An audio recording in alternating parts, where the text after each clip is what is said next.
morning, everyone. We want to welcome, good morning, Roman, Gaetan, Morning. and we have Tess Eagle Swan with us this morning. Good morning, Good Tess. good morning. She is going to be talking to us about her incredible dog, Kratu, a rescue dog who changed his autistic owner, which is Tess, changed her life. So, before we do anything, we just want to welcome you. This is a wonderful show. We appreciate you being here. We do know that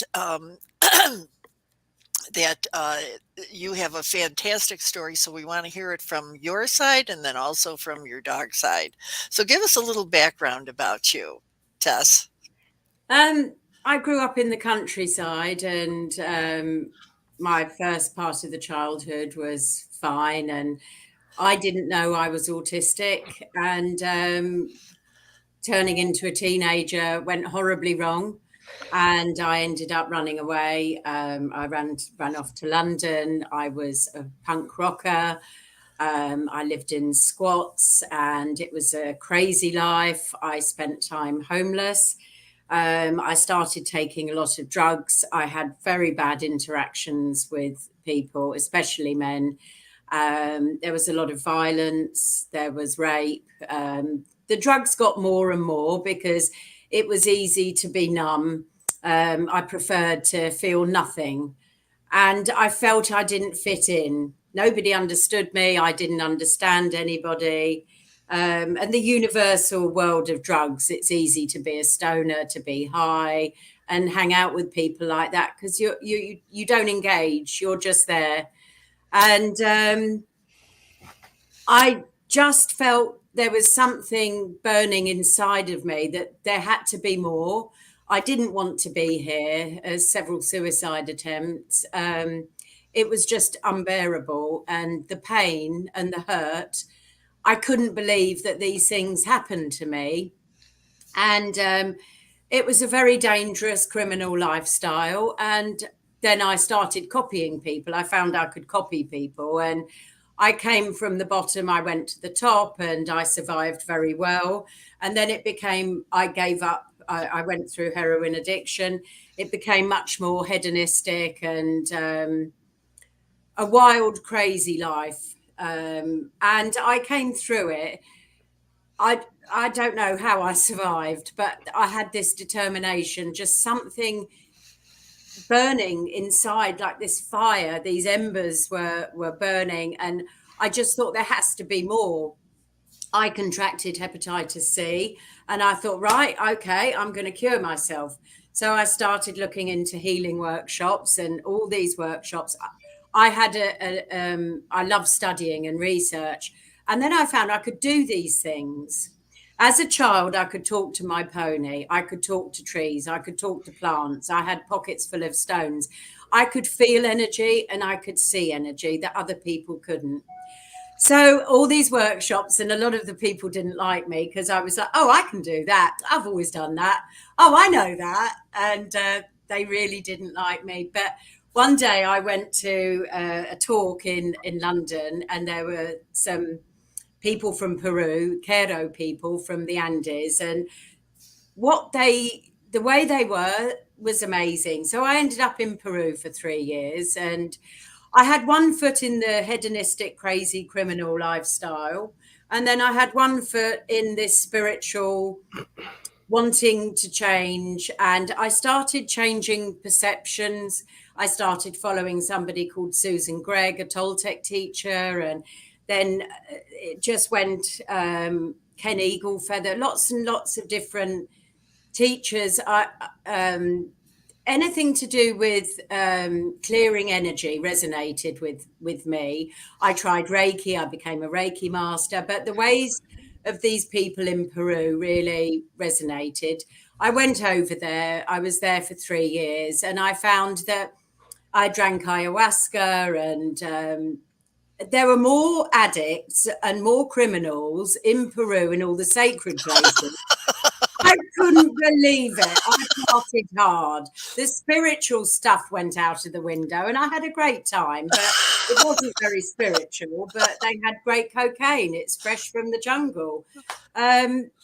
I did some crazy things, like end up going down the Amazon in a canoe full of villagers and chickens. I did that we were there 4 hours to go and get one beer, and I thought, well, I think I'm a bit crazy sometimes. Why did I do that?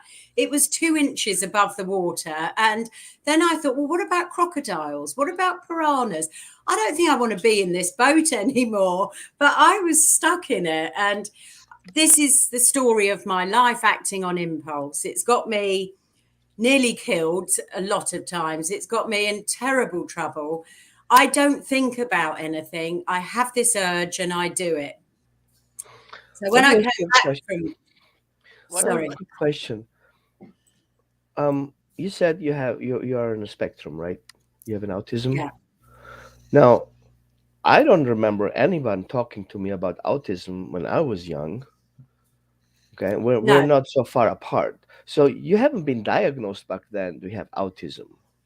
No. You were just trying to cope with excitement. You have tried to cope with not understanding your environment correctly. People accuse you to be weird, but you had these intuitive skills. You were not. I would say you were special, not wrong. I was diagnosed with borderline personality disorder, and that's, as you said, autism wasn't talked about, and actually I'm quite glad. I think things could have gone horribly wrong if I had have been at that time. God knows what they did, how they treated people, and what they did, but it was the communication. I just couldn't read people, especially men, and this is where I slid down into hell, because I had no idea.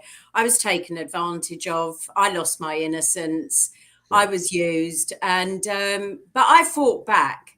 I've had to fight for my life several times. And I learned how to survive. I learned how to fight. You weren't going to take me out. No. Thank you so much for sharing. I don't, people kind of take it the light way. Going through this lifestyle, having trouble, in social settings, and being a complex trauma survivor, it's a lot of things to take in. It's not just fun. You're like, oh, okay, she had drugs, everything is cool. No, it's not. No. These things are still. That's why, I was a heroin addict for 7 years, and then I stopped. And I don't think most people can just stop something. I decided I didn't want to use it anymore. I was pregnant. I had my son, and that was it. No more for me. It had no interest in my life. But for you, it was medication. You self-medicated yourself. Absolutely. All the drugs. Yeah. Yes. They were there for a purpose, and I used them because I didn't want to feel things. So I manipulated my drug use specifically for that. It made me cope. And then I learned this, I could copy people.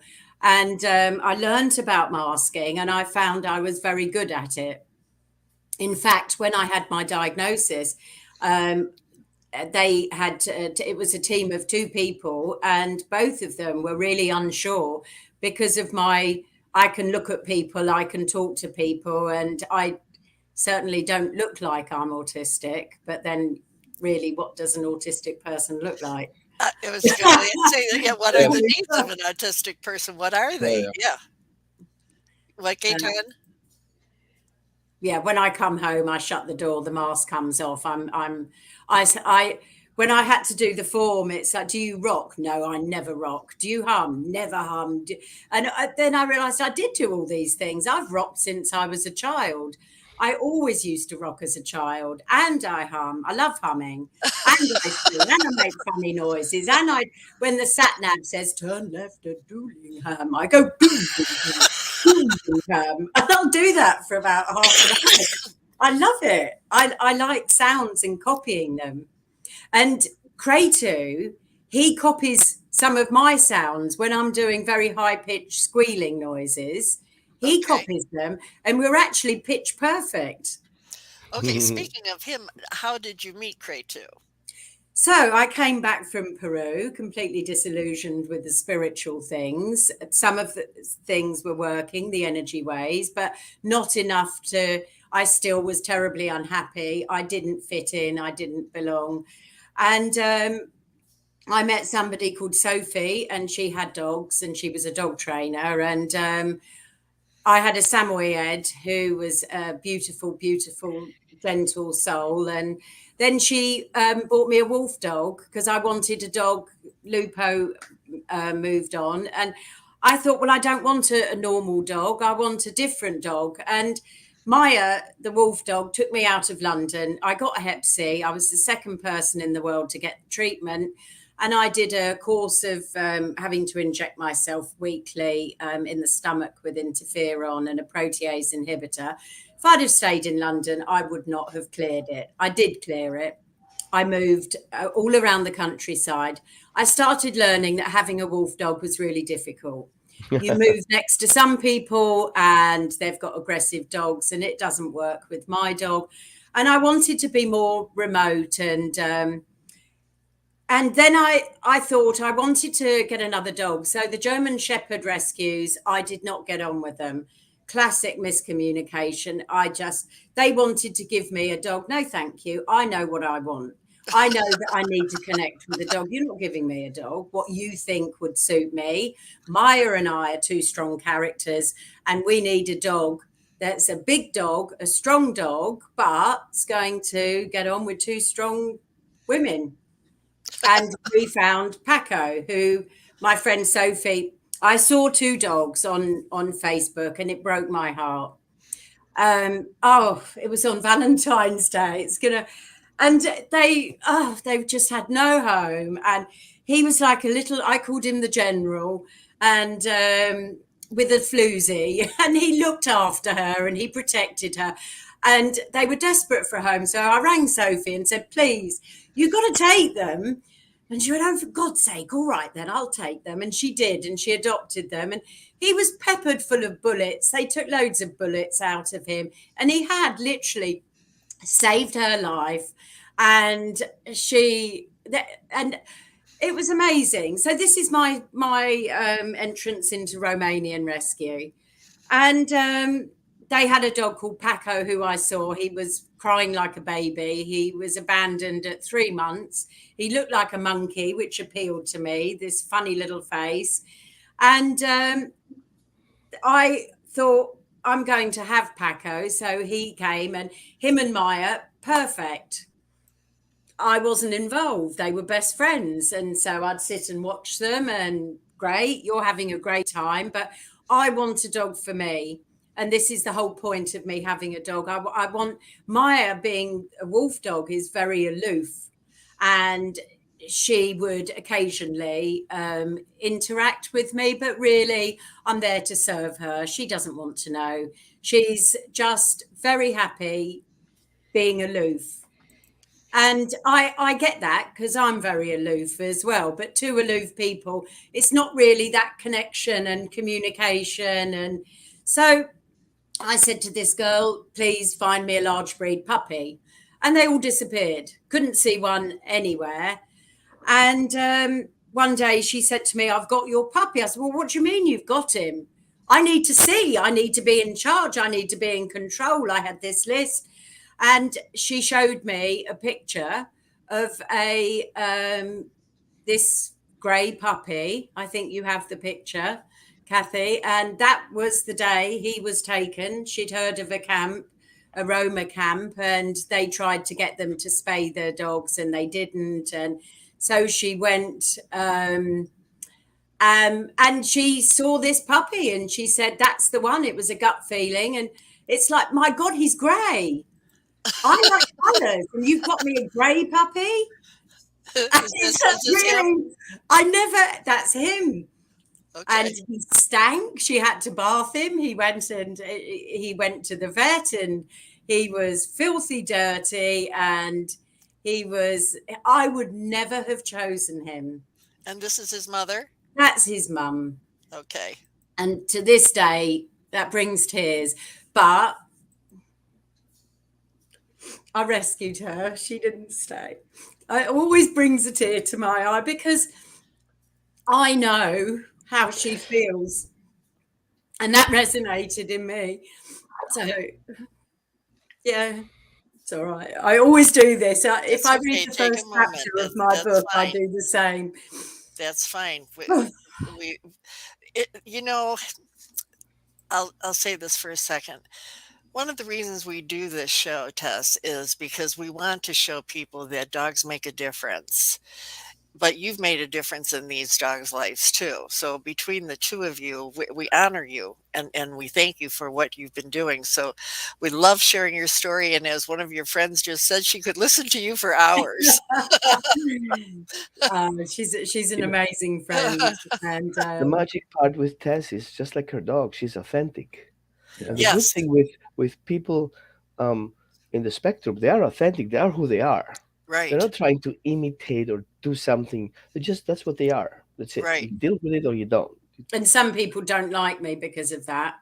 Right. And I get that. And I always say we've got a thing called Marmite. I don't know if you know Marmite, but I'm Lady Marmite. You love me or you hate me, and I don't care because it's yours. It's that black stuff you put on bread. You have Marmite in America. Yeah.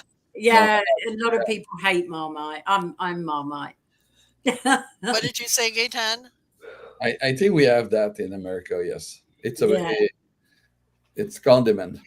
Yes. Yes, Yeah, it is. yeah, yes. Yes.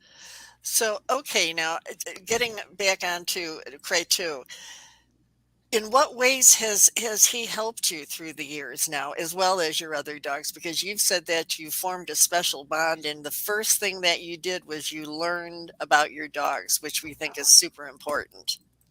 So my research list meant I had to learn from the best that there is about how to socialize. This whole socializing thing, the dogs that come from Romania, they're not socialized. A lot of them have traumatic experiences, and their view of the world is shaped full of fear, mistrust. They don't know how to cope, and that's me. And I thought something in my life is not going to have my experiences. So Kratu, he was taken at about roughly around 5 weeks. And Celia had to, I trained him via WhatsApp, and it was amazing. Her Romanian way of speaking, if she said no to him, she'd say no. And I'd say, no, no, no, no, Kratu, no. And with recall, it would be like she'd go, come. And I'd go, no, and you make yourself really happy for him. And it was, we're still friends to this day, even though I really pushed boundaries with, she had to put a lot of work in. But when he came, this big puppy arrived, and I thought, gosh, I've got to carry on doing this because I'm responsible for his life. So I had to carry on learning. Luckily, I was in the right place, and I knew the right people. And my research, I found the best that there are, the best behavior consultants and trainers and all sorts of people. And I learned from them. But then I did go back to Romania to see the camp, and that I was told that his mother was dead, and they pulled her out with another litter, and one of them's living with me now, his younger brother, and the mum came, I got her away, and there were 3 sisters as well. So I've ended up with 3 great big Romanian shepherds, and they were awful. I mean, they were posturing and my chest is hairier than yours. And it's like, what have I done? What am I living with? Teenage dogs are hard work at the best of times, but these were big ones with attitude. So I wanted to find someone to help, and I didn't have the funds. Sorry, Kratu's trying to steal things underneath. Let's see him. Let's see him. I know what he's after. This is what he wants. He's a free thinker. He knows I've got treats, so he was trying to help himself. So Yes, this is him. There he is. Oh, yeah. Okay. Yes, good boy. So I found there was an animal charity called Wood Green, and they had a behaviour consultant, and I went along, and we started doing all different types of training. And Kratu was incredibly intelligent, and we started doing trick training and all sorts of things, and he just loved it. But she said I was very like Kratu, that so when she wanted me to do something, I'd say, oh, let me show you what I did. I've got a new trick, and I'd ignore her completely. She used to do the same to me. I'd go, come on, we're going to do this behaviour. And he'd go, no, I can do this. And it was very hard work for the first 2 years. I mean, he was stubborn. I was stubborn. I'd go off, stomp off, and didn't finish training. And he would do the same. And, how we ever managed to get through the other side, I don't know. But something clicked. Perseverance. With dog training, you have to keep doing it all the time. Repetition. I like repetition. I'm autistic. I love it. I can do the same thing again and again and again and again. And I think I like entertaining as well, performing. That makes me happy, messing about and playing games. And I used to pretend to be Black Beauty when I was a child, and I loved the Narnia books. I always wanted to go through the back of the wardrobe and meet Aslan and talk to animals, which I do understand. I do animal communication, but no, they don't talk in funny voices. You get it. They don't come along. Hello, Tess. It's like, no, that doesn't happen. It's more of a vision. It's you can see what they feel. Well, you know what it's sounding like to me, that you have been able to be yourself and be authentic with your dogs, and you allow them to do the same. So Yes. isn't that a wonderful exchange? That is really priceless.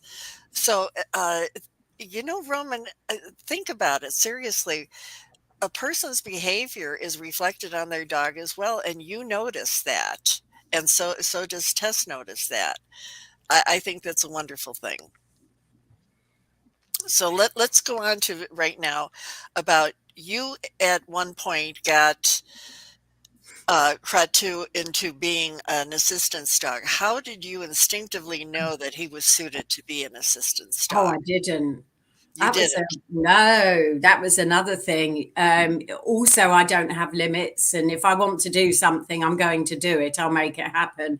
So when I started learning about that, he'd got his Kennel Club Gold Good Citizens Award, which is a very good level of obedience, even though he's still trying to steal. He's a terrible thief. He's an opportunist, and he's really he's everywhere at the moment. And so I looked into it, and then I found you can be an owner trainer. It's a hard world to navigate. They're all fighting against each other. You've got the people who are owner assistants, trainers, and you can train yourself, and your dog has to have the right skills, has to be able to do public access. And then you've got organizations. Neither of them like each other, so I'd stay out of it. He's my assistant's dog, and Polo is as well. They've both got their Kennel Club Gold. They've both got public access. They have to do tasks. And Kratu's task for me is my dogs do paw pressure. So they put their paw on my foot, and that grounds me. And I find it's very easy to drift off. And he puts his leg round me, and he works with my PTSD as well at night time with night terrors.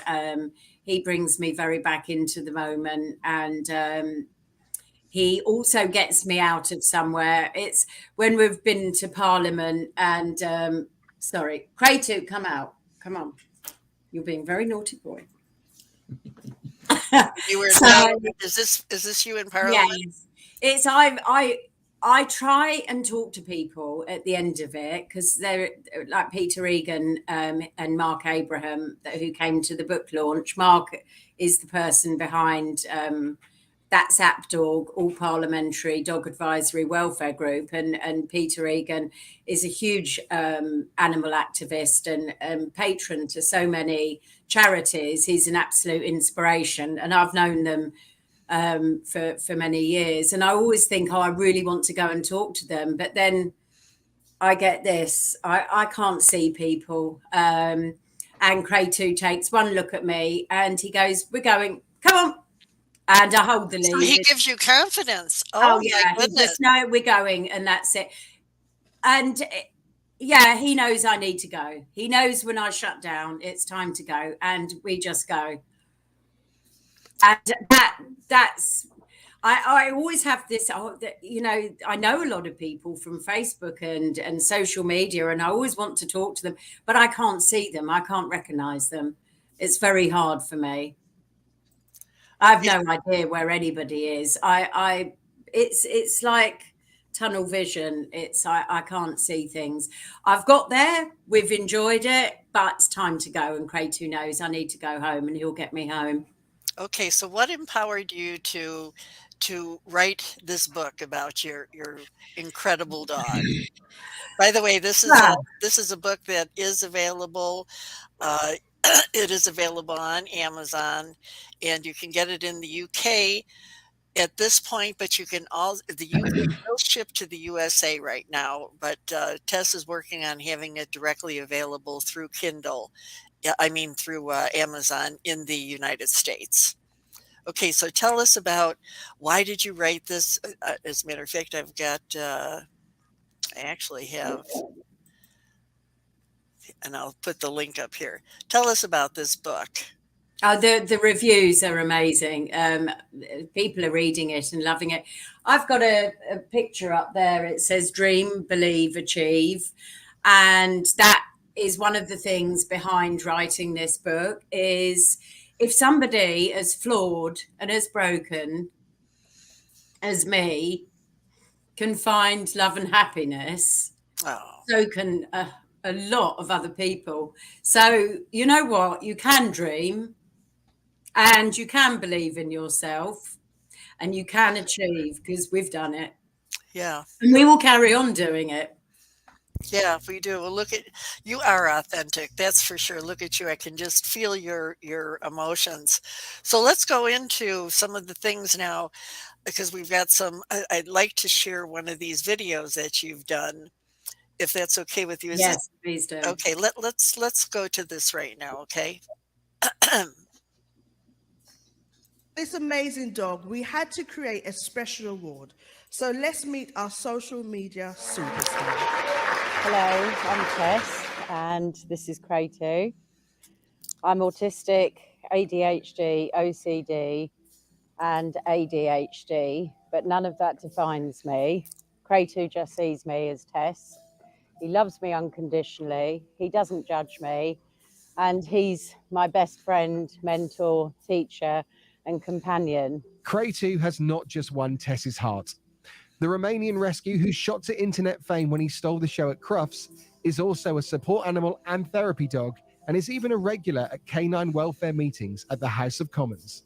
He's just a dog in a million. He has this special ability to make people smile and to light up their lives. He's done the tunnel turn, which but he chose thing, and that took him around the world. He became a viral internet star. He's touched many hearts. He's stolen many hearts in many countries. And the love of the people that have seen him and that support us on social media it's just incredible. A dog from a humble background that's gone around the world, touching hearts, making people laugh and smile, and lifting their spirits on a daily basis. Kratu's personality, he's a bit like the honey monster, and that's why he makes people smile, and that's why people love him, because he's just one of the most genuine, kind, caring, compassionate, loving beings that you could possibly meet. Oh, he's my life. He's the reason I'm here. Oh. He changed my life. So I keep fighting, and Kratu is by my side. He supports me. He is my only support. I've struggled with life and with living life. Kratu's taught me to love life. I think a lot of people should be more like Kratu. Oh, how beautiful, how beautiful. I'm not going to lie, when I saw Kratu kind of like mashing up the place at the little award show, I thought, that dog must be from South London, honestly. Bow. Twerk. Twerk. I'm from Did you say twerk? Are you Yes. telling him to twerk? Yes. Oh, twerk. Yes. All right, let's do this. Bow. Wiggle, wiggle, wiggle, wiggle, wiggle, wiggle, wiggle. Oh my God, I love you.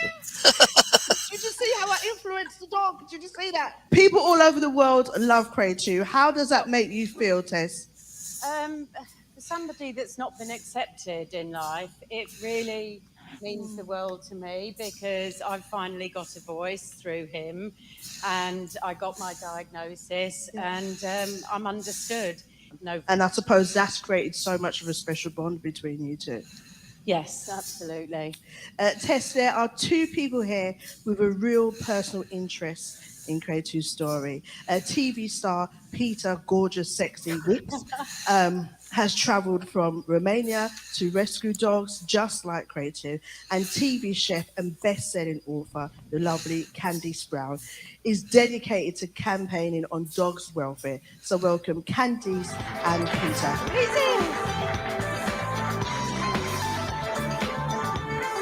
I had a late diagnosis of ADHD myself, and when you start being understood, and I think it's so important to be proud of who you are and speak about those individualness and everything like that. It's such an incredible thing, and I have two rescue dogs who bring out the best in me. It's not just your life he's brought sunshine into, it's everyone else's as well. So well done to you, and well done to Casey.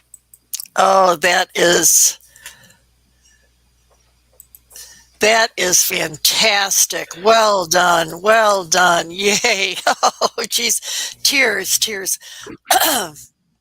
They created his own award, social media superstar, and that was something they've never done that before. So they actually created the award because so many people love him around the world. He's been seen millions and millions and millions of times. With Oh my goodness. Videos. Okay, so now we're going to go to, let's look here a second. What is this now? Let me see.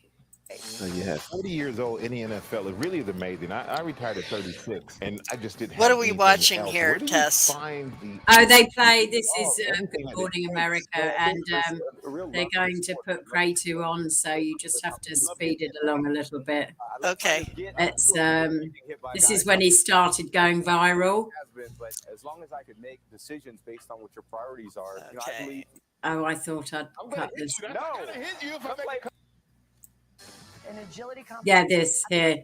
Dog show in Birmingham, England, but Kratu isn't having it. Whoops. Has decided to do the course freestyle, if you will. Cracking up the announcers in the process. No, we can't. I'm not going in there. I'm not doing it. Oh, this is.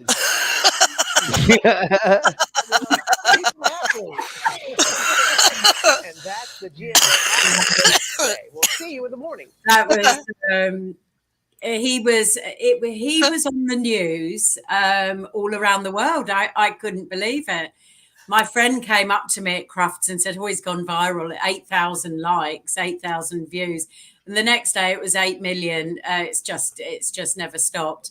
And he went back the next year and he upped his performance. And then he went back the following year and he did his retirement run where he stole the pole and ran off. And Kratu's trained to do a lot of things. Do I train him to do these things? No, he chooses to do these things. Okay. He does do lots of different tricks, but Kratu just loves performing. The minute he gets in that arena, he looks and it's like, oh, people. I love people. Let Yeah, me show you about dogs. yeah, Something but else. you did, but And he chose that. The reason, I believe, Roman might be able to tell me what he thinks, but the reason he turned round, he didn't want to do the course with me. He was having fun. At this moment, he chose to follow his own path. And it was actually, he wanted to play. He loved the audience. He loved the vibe, the clapping, people laughing, and he wanted more. He's a born entertainer. So he made his own choice to do that. Yeah, so dogs do have choices, and people, I think, we have this weird belief system that dogs are these motoric things that you put treats in there and get the behavior out. But they're just like people. They're just yeah. people that they share their emotions so openly, so freely that we just have hard time wrapping our minds around that. We're just jealous, I guess. Yeah, I well, give mine a lot of free choice with their training and things. If one thing I have learned is you can't make a dog train. If they don't want to train, you can't do it. It's a waste of time. So Kratu used to walk off and go, oh, I'm not interested. And I'd be like, come here, the chicken and ham and stuff. And he'd go, no, not interested. And then I learned that we have to work together. And he's taught me so much. I made a lot of mistakes. I thought we could learn something and keep doing it and keep doing it. And then he'd do it 3 times and go, I'm bored, and walk off. And so keep it short, training, short, and just keep going. well, you know what I think is really amazing is that you've taken the time to learn who he is, what his needs are, and people never usually let you do that. So would it be fair to say that it's easier for you to communicate with your animals than it is a person? Yes, yeah. They understand me. Yeah. I can have if I'm in a bad mood, it's they don't care. They leave me to get on with it. Lots of people talk about hug your dog, and I'm not a hugger. I don't. Kratu is trained now. Talking about choices and what Roman said, Kratu, I ask him if I need contact, and he signals he's happy for me to do that. So if I lay on the floor, when I'm really bad and struggling, I lie down on the floor, and I can be crying, but I say to him, yeah, can I have a cuddle? And he signals with his paw. He will lie on his side and he pulls his paw up, and I can put my head on his chest. Now, Wow. a lot of people must know that when you work with therapy dogs or assistance dogs, they have the right to say no. They might not want to do that at that moment, and you have to allow it, and you have to give them respect. And he encourages it. We've learned this, and it's respect for his space as well. Oh gosh. Roman, what do you have to say about that? Because I feel like I'm listening to you when I listen to No, Tess, no, you know? Tess is a path cutter, and I think she opens kind of a new dimension for people who are in the spectrum, and she got herself out. I mean, I don't understand. I cannot express my gratitude for your path, right? It's easy to get out there. People who don't have any issues have issues, and you who had issues got out of there. Mhm. And we need also to see that connecting with a dog who's such an emotional being, for people who have struggling sharing their emotions and become physical with the dogs, and touching them and be affectionate, when we don't understand exactly how, and I'm not autistic, so I don't understand really deeply, but I've worked with a couple of people and dogs to kind of work with them together. It's always difficult to exchange that information that we consider normal. But your normal is normal, not ours. Ours is a fake normal. Like we pretend to do things, but we're actually not authentic, Right. right? And Yes, I good think this is point. what I want to point out, that people who are in the spectrum are not the wrong ones. We are not capable to wrap our mind around that because we think ours is normal. So there is a special normal, which is however everyone feels like to be normal, because everyone has the right to be how he feels and not getting a stigma on it because of, a condition. And dogs don't care who you are and what you do. They just Right. are what you are, and they like you who you are. And if they don't like it, they just walk away from it, right? And if you like it, they come back again. Right. And we have to see that is a standard normal.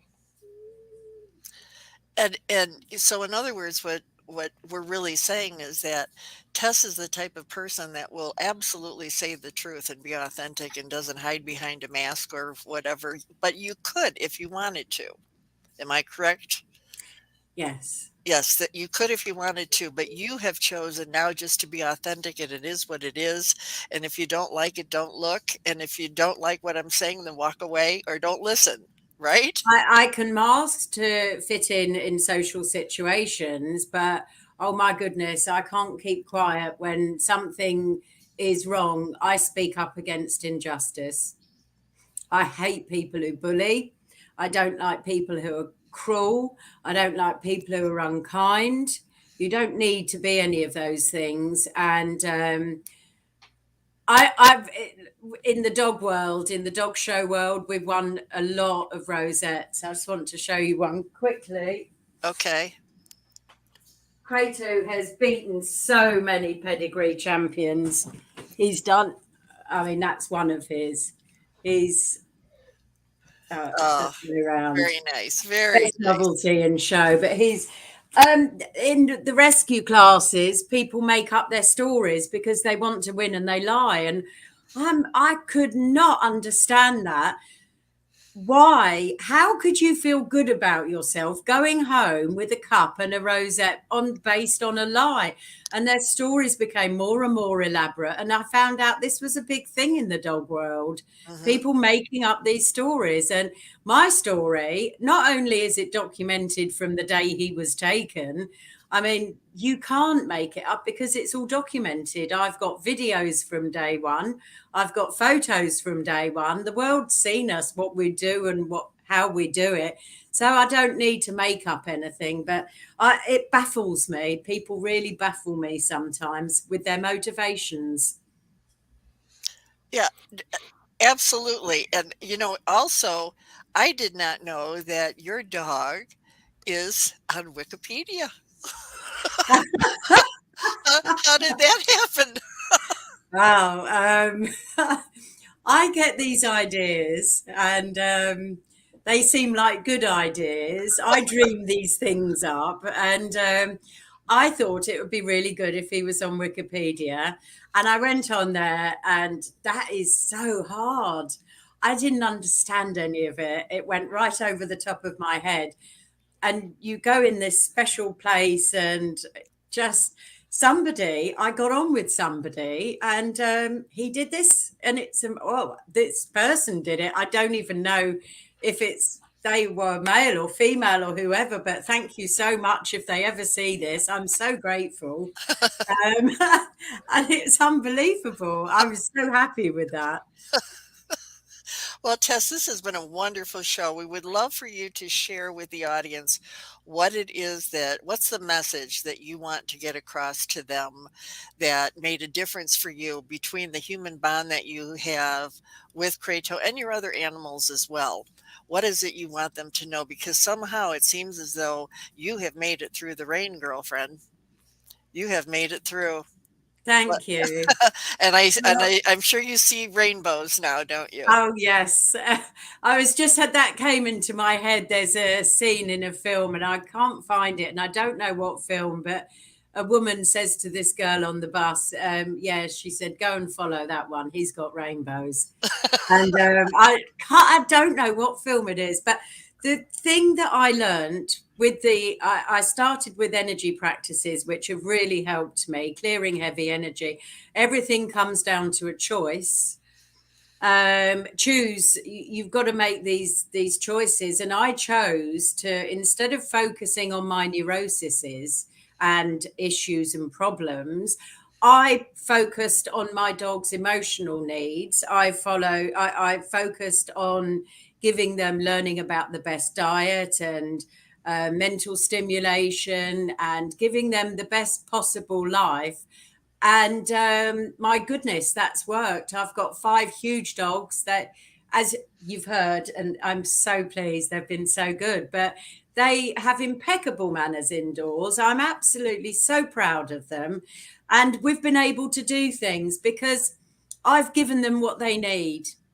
And in return, I forgot to worry about things. So I could be who I'm meant to be and who I am, as you say, the authentic me, because I changed. I changed my perception, and I gave it to them, and they gave me acceptance, non-judging, and love back. And then I could really blossom.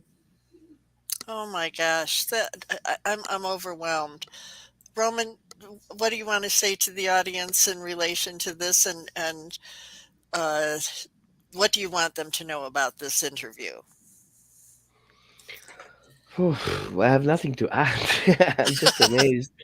Um, I think we should take Tess' example and see, no matter what you feel, whatever what you do, you can achieve what you want. You just have to believe in it, and of course, have the right dog with you. Right, right, right. Yeah. And I think we should be open um, to see the people, and not what we want to see in them. We want to see who they really are, Hmm. and just be open to what they have to say and what they have to share. Right. I'm looking here. I've got to show this a second here. Oh, you just wanted to Sorry. wanted to show that. Well, what I want to say is, Tess, it has really been a great honor to have you on the show here. It's not very often that we get someone that is really willing to share it all, and you let us know exactly who you are, where you stand, where you've been, where you're going. But it seems as though you live in the minute, and you live in the moment with your animals, and you are so connected. That's what this show is about. So thank you so much for being on the show. And it looks like we got one more comment here. Oh, and here Catherine's on, has been watching the show. Thank you, Tess, for sharing. Yes, you've done a remarkable job. So we want to thank everyone for being here, and we will see you next week. Bye. Thank you.